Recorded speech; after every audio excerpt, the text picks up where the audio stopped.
Guess what? We're back at it. We're going to be covering two cards. Okay, one I like a lot.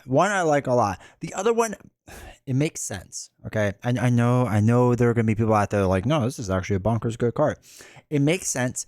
I just haven't run it a lot, and I'll explain why in a second. But before I do me a huge favor, make sure to hit that like button, hit subscribe. I greatly appreciate it. We're closing on 6K subscribers. I'm hyped. Let's go. Can you tell I've had a lot of Red Bull tonight? I don't know if you know that, but I've had a lot of Red Bull tonight, so I'm ready to go. But anyway, make sure to do all that stuff. I really appreciate it. And then write down in the comments what you think about these two cards. I love reading the comments, especially when people talk about different ways that they use the cards than I do, right? I think that's the only way I become a better Marvel Champions player and a better gamer in general is by learning from others. So I enjoy reading those comments. So yeah, do that. Really appreciate it. Let's go check out the cards. All right, let's be honest. You've seen enough of these videos that you know the first time I switch to this screen, I'm lying to you, right? We're not going to go check out the cards right away. We're going to go to the subreddit page. It's still the same exact amount. You could probably figure out why in a second if you really think about it. But yeah, so do me a huge favor, make sure to join the subreddit page. I greatly appreciate it. It's been a lot of fun. We're going to bring back the Friday forums, I don't know, people had some really good names and I need to look back at them, but we're going to call them something and they're going to be great. So make sure to join this and also join the Discord down below. I greatly appreciate it. Discord's been growing a lot. So it's been really, really great. So yeah, make sure to do that. Cool. Let's talk about B Cup. Love this card. Love it. Okay, let's start with what I don't like about this card. It costs 3, which is really expensive. I don't like running a lot of 3 cost cards that aren't allies in general. Unless I'm really building around like a dive bomb, right? Generally speaking, especially in Justice, I don't know why. I don't know what it is. And I was trying to think about this the other day, where aggression, I'm willing to run a lot of expensive cards. Right? Basic, I'm actually willing to run some expensive cards because of the allies and stuff like that. Justice, I'm not. And I don't know what mental hurdle is in the way that stops me from that, right? Even protection and leadership, I feel like I'm okay with running expensive cards. I don't do it as much. But Justice, I'm like, nah, the cost curve has to be like less than 2.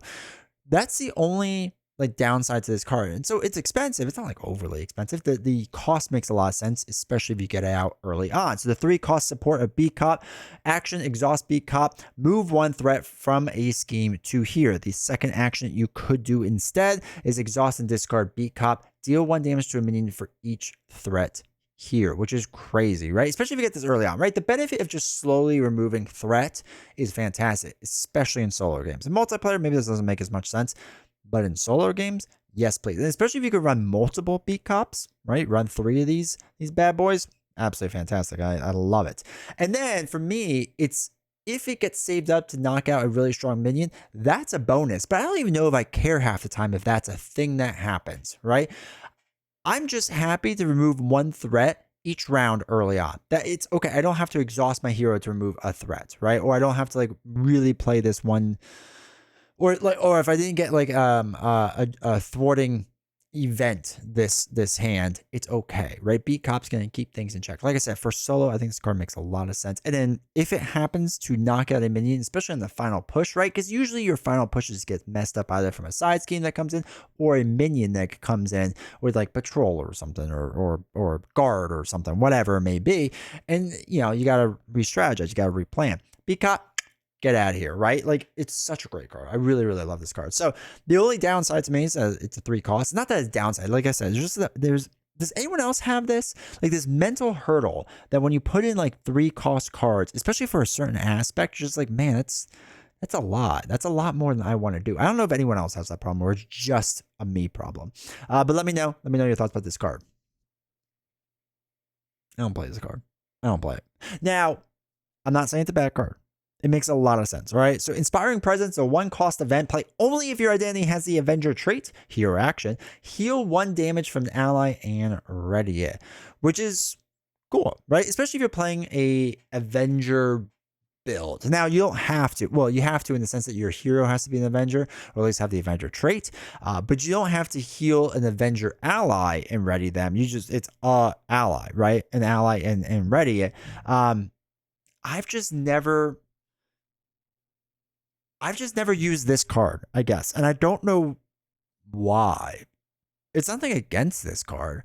I just, even when I do like Avenger builds or Ally Swarm builds or whatever, I haven't really used it. And it's nothing against it. I don't know if I just don't like that type of build. Of like if you're doing a Voltron build, 100% makes a lot of sense running a lot of these cards. I actually kind of, now reading through this, I want to run a Voltron build where this makes more sense. And kind of like go for that.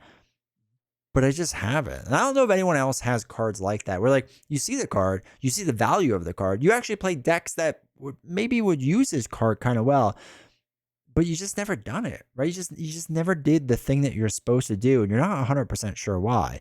But it's nothing against this card. I think it's actually a pretty decent card. Like I said, if you're running an Avenger hero and you're running an ally build, preferably a Voltron build. Now, it doesn't have to be, right? It doesn't have to be a Voltron build. It could be a weaker build, but 2 effective costs essentially, right? If you're paying for this with a card out of hand, and you just like heal an ally, ready them up, and then like you do 1 extra damage with them, like that's a terrible trade-off. Like the ally has to be able to like deal a decent amount of damage, and there are powerful allies in leadership where, again, this makes sense.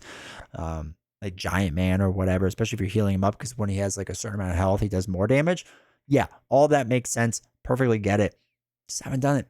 I haven't done it. I don't know why. So like I said, do me a huge favor. Put down in the comments what you think about these cards. Let me know how you use Inspiring Presence. Let me know if you think Beat Cop is an absolute goated card, because it is.